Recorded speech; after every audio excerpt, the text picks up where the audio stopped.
की मला मुख्यमंत्रीपद पाहिजे म्हणून मी टीका करतोय, माझे 40 आमदार फोडले म्हणून मी टीका करतोय, असल्या कुठच्या गोष्टींमधनं ती टीका नव्हती. ती मुद्द्यांना टीका होती, त्या भूमिकांवरती ज्या केलेली टीका होती. त्याच्यानंतरच्या पुढच्या 5 वर्षामध्ये काही गोष्टी ज्या चांगल्या झाल्या त्याचं स्वागतही मी केलं. जसं 370 कलम रद्द होणं, राम मंदिर सारखा एक विषय, इतका मोठा विषय. म्हणजे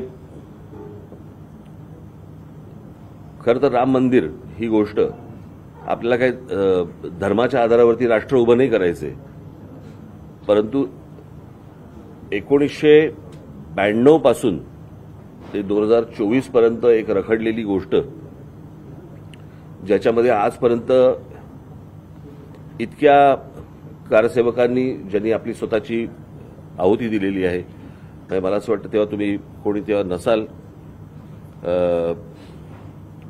त्यावेळेला दूरदर्शनवरती एक काही स्लॉट्स यायचे वेगवेगळ्या काही चॅनल्सचे, अर्ध्या तासाचे. त्याच्यामध्ये शरयू नदीमध्ये टाकून दिलेली कारसेवकांची प्रेतं, त्यांना ज्या प्रकारच्या गोळ्या घातल्या गेल्या होत्या त्या आंदोलनामध्ये, जे कारसेवक मारले गेले होते,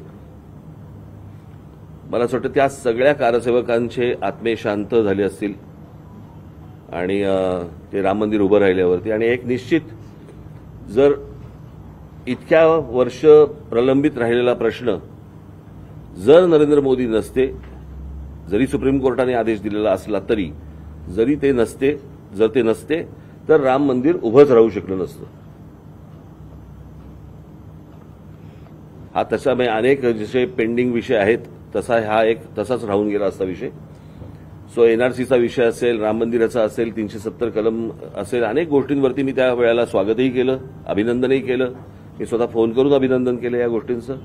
काही गोष्टी चांगल्या होताना जेव्हा दिसायला लागतात त्यावेळेला मला असं वाटतं की एका बाजूला एक धडगुजरं कडबोळं आणि एका बाजूला एक खंबीर नेतृत्व, अशा वेळेला पुन्हा त्यांना एकदा संधी देणं हे आवश्यक आहे असं मला वाटलं.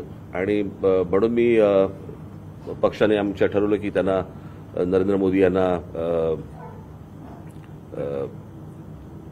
पंतप्रधान पदाची पुन्हा एकदा संधी देण्यासाठी म्हणून पाठिंबा द्यावा. अर्थात महाराष्ट्रासाठीच्या म्हणून आमच्या काही मागण्या आहेत, त्या त्यांच्यापर्यंत जातीलच, त्यांच्यापर्यंत पोहोचल्या जातीलच. त्याच्यामध्ये मराठी भाषेला अभिजात भाषेचा दर्जा देण्यापासून अनेक गोष्टी आहेत. महाराष्ट्रातल्या गडकिल्ल्यांचं संवर्धन, त्या दिवशी जो तरुणांचा विषय केला होता, की आता या सगळ्याच्यामध्ये काही गोष्टी अशा असतात की औद्योगिकदृष्ट्या महाराष्ट्र हा खूप पुढे हरलेला आहेच म्हणजे त्याच्यामध्ये. आणि उद्योगधंद्यांमध्ये किंवा उद्योगपतींना पहिल्या ज्यांना प्रेफरन्स म्हणतो आपण, असा वाटणारा हे महाराष्ट्र राज्य हे एकमेव राज्य आहे. आणि माझी अपेक्षा आहे की नरेंद्र मोदी यांनी सर्व राज्य ही त्यांच्या समान अपत्यांसारखी पाहणं आवश्यक आहे, समान मुलांसारखी पाहणं आवश्यक आहे. गुजरात त्यांना प्रिय असणं हे स्वाभाविक आहे, कारण ते गुजरातमधले आहेत, ते गुजराती आहेत. परंतु इतरही राज्यांकडे त्यांनी त्याच प्रकारचं लक्ष या पुढच्या 5 वर्षामध्ये दिलं जाईल अशी माझी अपेक्षा आहे. आणि पुढे कशा प्रकारे त्यांची पावलं पडत आहेत, मला असं वाटतं हेही पाहणं तितकंच आवश्यक आहे आणि गरजेचं आहे. परंतु आज मी त्यांना जो पाठिंबा दिलेला आहे त्या पाठिंब्यावरती मी आज पक्षाची इथे पदाधिकाऱ्यांची, आमच्या पक्षाच्या नेत्यांची, आमच्या पक्षाच्या सरचिटणीसांची, महिला आमच्या सगळ्या आलेल्या आहेत त्यांची, पदाधिकाऱ्यांची बैठक आज इथे लावली. भारतीय जनता पक्ष, शिवसेना आणि राष्ट्रवादी काँग्रेस या 3 पक्षातल्या लोकांनी, 3 पक्षातल्या उमेदवारांनी किंवा त्यांच्या लोकांनी आमच्या कोणत्या लोकांशी संपर्क साधायचा आहे, कोणाशी बोलायचंय आणि पुढे कशा प्रकारे जायचंय, या प्रकारची यादी 1-2 दिवसामध्ये आमच्याकडनं तयार होईल. त्याप्रमाणे ती त्यांच्यापर्यंत जाईल. आणि आमच्याही जे पदाधिकारी असतील, माझे जे महाराष्ट्र अधिकारी असतील, त्यांनाही ते योग्य मानाने वागवतील अशी माझी अपेक्षा आहे. आणि त्यांनी कोणाशी संपर्क साधायचा, काय करायचे, कारण त्याच्यामध्ये मग घोळ नको की हा आला तो आला, असल्या काही गोष्टी नको. त्याच्यामुळे त्यांनाही कळलं पाहिजे की कोणाशी संपर्क साधायचा, ज्याच्यातनं आमचे लोक कशा प्रकारे काम करतील आणि पूर्णपणे सहकार्य करायचं आणि पूर्णपणे प्रचार करण्यासाठी म्हणून मी सगळ्यांना सांगितलेलं आहे. परंतु कोणाशी संपर्क साधायचा आहे त्यांनी आमच्या लोकांशी ते आत्ता त्यांना सांगितलं जाईल, त्याप्रमाणे संपर्क साधल्यावरतीच प्रत्यक्ष काम सुरू होईल. त्याच्यासाठी जी आजची बैठक होती ती आत्ताच पार पडली. एक जनसभाओं को क्या आप संबोधित करने वाले चुनाव प्रचार के दौरान? मी आत्ता मी काही ठरवलं नाहीये, पुढे बघीन. 17 तारीख को सर एक आप लोगों की सभा होने वाली है शिवाजी पार्क हे आमचे बुकिंग असतात, तुम्ही काय पहिल्यांदा बघताय काय? सर इसके अलावा आपने राम मंदिर का मुद्दा सगळ्यांचा ठेका घेतला का तू? बाकीच्यांना बोलू देत. सर नवी जसं तुमच्या पदाधिकाऱ्यांना सूचना दिलेल्या आहेत की सर्व परीनं सहकार्य करायचं, तुम्ही त्यांचा प्रचार करायचा महायुतीचा. महायुतीकडनं तुम्हाला प्रचाराचं निमंत्रण आलं अनेक उमेदवारांकडनं, तर तुमची भूमिका काय असेल? प्रचार करायला जाणार का? म्हणजे येऊ देत. सकारात्मक असाल का? सकारात्मक निश्चित असेल, परंतु अजून मी ठरवलं नाही कुठे घ्यायचं आणि काय घ्यायचं ते. पुढे बघू, माझी चर्चा झाल्यावरती मी सांगेन. उभाटा सेनाकडून आरोप करण्यात आलेला आहे की आपल्याची कदाचित कुठली एखादी फाईल उघडली असणार म्हणून आपण आपली भूमिका बदलली, त्यावर आपल्याला मी आत्ताच माझ्या पदाधिकाऱ्यांना सांगितलं, काय असतं कावेळी झालेले असते ना त्यांना जग पिवळं दिसतं. त्याच्यामुळे त्यांचे ते आत्ताच आतून बाहेर आलेले आहेत, त्याच्यामुळे त्यांचा तसा विचार असू शकतो. सर तुमच्या पदाधिकाऱ्यांसोबत ज्या दिवशी तुम्ही भूमिका घेतली, एक उत्तम वक्ते म्हणून संपूर्ण देशात तुमच्याकडे बघितलं जातं आणि तुम्ही महायुतीला पाठिंबा दिल्यानंतर अनेक महायुतीच्या उमेदवाराला हायचं वाटलं असेल की ह्या वक्त्याने आपला प्रचार केला तर आपल्याला आपल्या पत्रात अधिकची मतं पडतील. तुमच्या काही पदाधिकाऱ्यांना तसं काही कोणाकडनं आलंय की त्या तुम्हाला गळ झाला तुमच्या सभेची म्हणून? नाही, असं काय सांगितलं. बारामती में आपकी तस्वीर जो अजीत पवार की पार्टी की तरफ से हो रहा है, आपकी तस्वीर का इस्तेमाल किया जा रहा है, क्या आप लोग से सर इजाजत दी गई है और आप भी क्या बारामती जाएंगे प्रचार के लिए? चुनाव प्रचार परत परत आपण तेच बोलतो ना,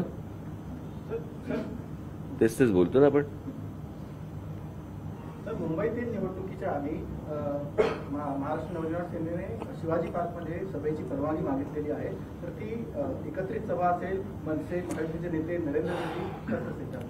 दर निवडणुकीला अशा प्रकारची तारीख बुक केली जाते. सभा होईल नाही होईल हे आत्ता काही सांगता येत नाही, परंतु एक बुकिंग नावाची एक गोष्ट असते, ती दरवेळेला केली जाते. ते काय 5 वर्षाची गॅप पडल्यामुळे तुम्ही सगळं विसरलेलं आहात.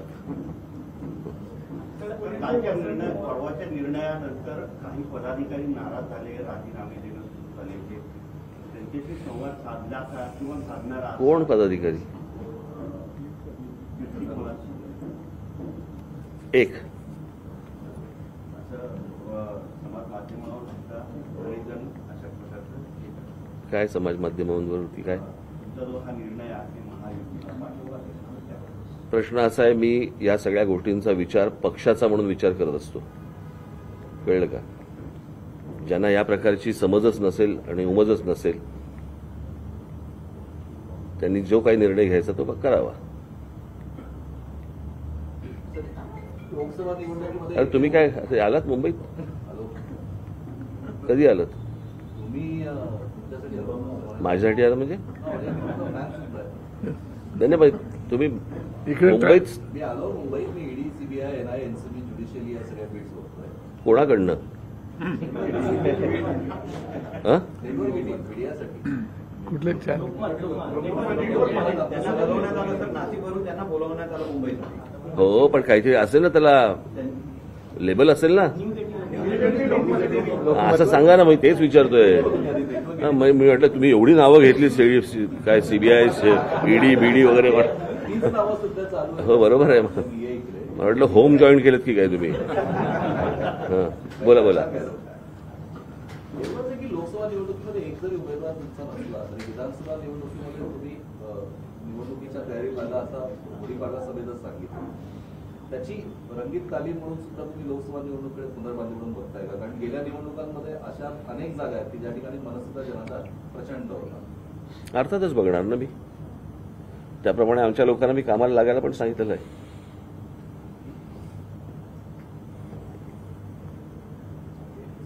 आचारसंहिता वाले जे आहेत त्यांच्यावरती तुम्ही त्या दिवशी टीका केली.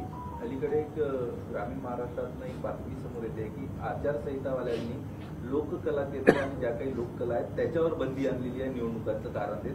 उन्हाळ्याचा काळ असतो, अनेक ठिकाणी. मी तुम्हाला एक गोष्ट सांगू का, जे कोणी बंदी आणतात त्यांना फक्त विचारा आचारसंहितेच्या पुस्तकात कुठे लिहिलेलं आहे. ज्यांना ज्यांना आचारसंहिता म्हणून जिथे जिथे त्रास दिला जातोय तिथे फक्त त्यांना विचारायला सांगा, जे कोणी अधिकारी येतील त्यांना, हे कुठे लिहिलेलं आहे. मला आचारसंहिता जी माहिती आहे त्याप्रमाणे मी या उमेदवाराला या निशाणीवरती तुम्ही बटण दाबून निवडून द्या हे जोपर्यंत मी बोलत नाही तोपर्यंत ते कुठच्याही आचारसंहितेच्या खाली येत नाही. कारण अलीकडे लोककला जी आहे ती लोकपावत चालली आहे. पण लोककलेचा त्याचा काही संबंध नाहीये. पण त्या लोककलेमधनं जर समजा पक्षाचा प्रचार करणार असतील तर तो विचार करण्यासारखी गोष्ट आहे. कळलं का? तुम्ही लोककलेच्या नावाखाली जर समजा प्रचार होणार असेल तर ते मला नाही वाटत आचारसंहितावाले मान्य करतील, किंवा त्यांना त्या खर्चामध्ये टाकायला सांगा.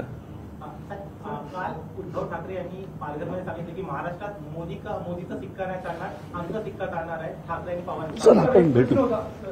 वसंत मोरेंनी पुण्यातून